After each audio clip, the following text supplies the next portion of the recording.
All right, I was going in on that last video. I told you guys I went to Six Flags over Georgia. I think I have my card here somewhere. Yeah, it's right here. I don't know why I can't pick it up. My nails are too long. But I'm near the Batman ride, and this looked like it was an 8-year-old girl. I think she was like biracial or something. I don't know if she thought I was like her long lost brother. But I'm like waiting in line. This ride is so hot too. Mind you, it's real hot in there. You got to walk through like some tunnel to get on the ride. And I told y'all this. She just started talking to me. She just asked me, have you been here before? And I was like, not this one, but I've been to Six Flags a few times, you know, back home. And then she was like, you been on this ride before? And I was just like, no, first time. And she just kept talking to me. Cause it just felt weird because I'm by myself. Like if I was like talking and I'm by myself, it just looked real weird. So she kept talking and talking, and I'm just like, and my mom is like, okay, I'm gonna just start saying one word answers and maybe she'll leave me alone.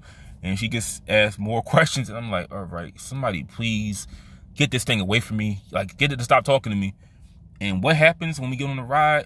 It's the 4 seats to each person in the ride. Who did it sit next to on the fucking ride? Me.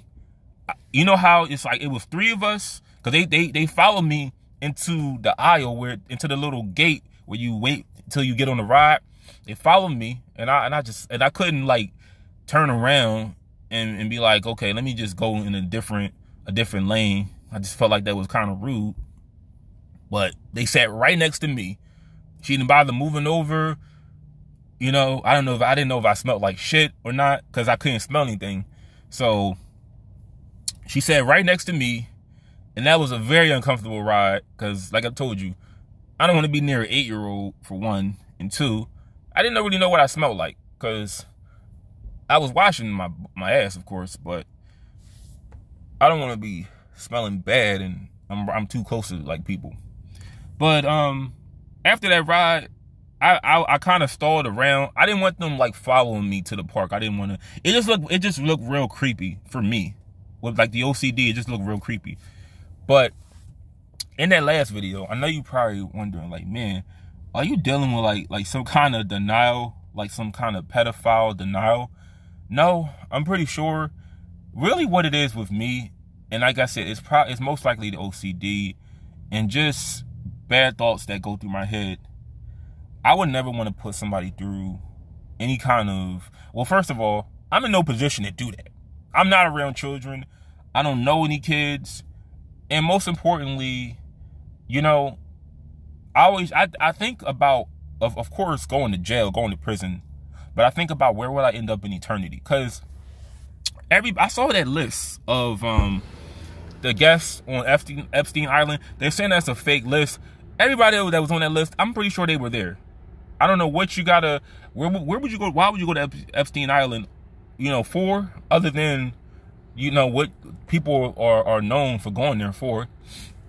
But I think, it's getting a little hot. I think everybody that was on that list, they were there. They were at that island doing something they shouldn't have been doing. But where I draw the line, where I have boundaries, this is why I'm not around kids, and I don't want to do nothing to harm a child. These are the 3 reasons why. 1, the long-lasting effects of violating the child that will haunt them for the rest of their lives. 2, where I will spend eternity at. Because you can pleasure yourself, do all kinds of evil on this earth as long as you want. But when you die, that's really when the torturing begins. When you gotta answer to God for all the evil you've done. And I'm pretty sure next to killing somebody, that's the worst thing you can do. And rape too. But I don't want to put nobody through any kind of long-lasting effects, and I don't want to go to hell. But where it bothers me is when I'm eating foods and I'm just feeling like certain urges in me that weren't there before. Like when I was 15, when I was 15 years old, I looked at girls, but not, here's the thing. Let me just explain this. Not in the way that I do now. That's why you're not supposed to have sex with children, because they're not sexually mature. They haven't really developed yet. I was 14, 15, 16, 17, and maybe early stages of 18. I did not have really any thoughts of sex like I do now. Like, I'm not trying to be too explicit in this video, but just my personal opinion, I think that any kind of intercourse that doesn't involve you procreating, I would not engage in. I think it's kind of disgusting. And to do it, and someone kisses you in the mouth and you drink off someone's cup, it's very unsanitary to me. That's just my opinion. You can do what you want, but I'm just saying, because let me just tell you like a little story. I was in Milwaukee, well, not really Milwaukee, but it was a town called Oconomowoc, Wisconsin, and there was this guy who was making my sandwich. This is why I stopped eating Subway. He had a lot of missing teeth in his mouth. He talked over my food, and I'm not making this up either. He talked over my food, had a lot of missing teeth in his mouth, and I'm not trying to be funny, I'm not lying to you. He told me that he broke up with his boyfriend like a week ago while he's talking over my food. And it's not really what he did let me just say this. When you know what someone could potentially do in their bedroom and they're making your food, they're talking over that shit. It's like if a female told me, and she worked at Subway, if she would have told me that, hey, you ever see that video, 2 Girls, 1 Cup? Oh, that was me in there. I was one of the girls. That's something I do every weekend. I'll make these exotic videos and I post them online, and they make hundreds of thousands of dollars. Now, I can't explain to you why I work at Subway, but that's what I do over the weekend. I do 2 cups and 1 girl reenactment videos on Pornhub. That's me.